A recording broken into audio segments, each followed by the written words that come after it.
Kia ora te whānau, ko Shikani tōku ingoa.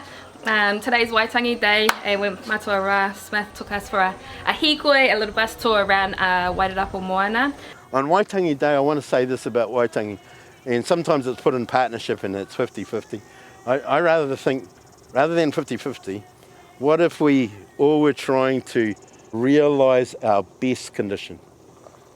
What's best for Māori, what's best for all New Zealanders, what's best for this wetland?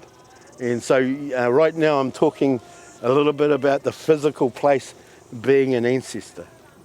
So that's one of the meanings of tangata whenua. We think of it as an ancestor, so we do give it human properties. And we're saying if we're getting the best out of this wetland, is what I'm looking at now, the best that we can get out of the wetland. And I don't think it is.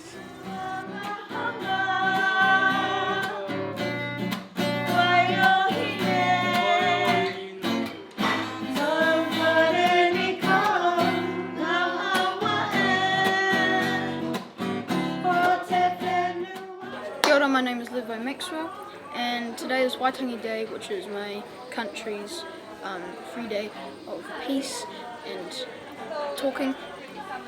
Highlight today was the food. No, probably the bus ride actually. Right now we actually do have kai for you in the whare. Tēnā koe ko Rāwiri Smith tōku ingoa. I te taha tōku pāpā no Rākai Pāka Rongomai wahine, I te taha tōku māma no Kohunui ki Wairarapa, no Rangitāne o Wairarapa.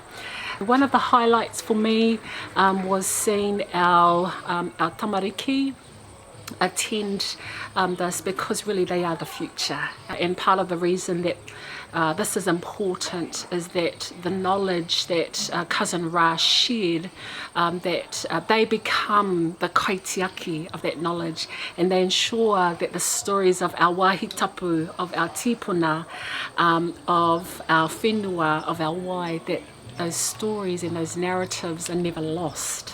There is a place for them to become those kaitiaki as they get older, and then to share those stories with their moko and their tamariki. I was able to find a couple of aunties from amongst this rohe here, so that was pretty nice. Some people say to us, you can't go back to 1840, and they're usually saying that because that's when the treaty was signed, as opposed to we can't go back to the best place where we were. I think we can. You know, and actually, I'm going to give it a good, decent try.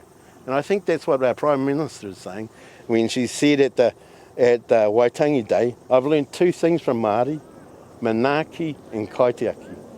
Manaaki is generously looking after your guests, and kaitiaki is being representative for your treasures, for a whole range of things, often associated with the environment. And so kaitiaki of the environment then, in terms of our Prime Minister, thinking that those are the two values, well, those are values we want to have a part of the New Zealand psyche. When you listen to our young people now, that's exactly what they're saying. My name's Warren Maxwell, and I live here in Featherston, or Paetūmokai tauira. What did I learn on this tour? I learned heaps on this tour.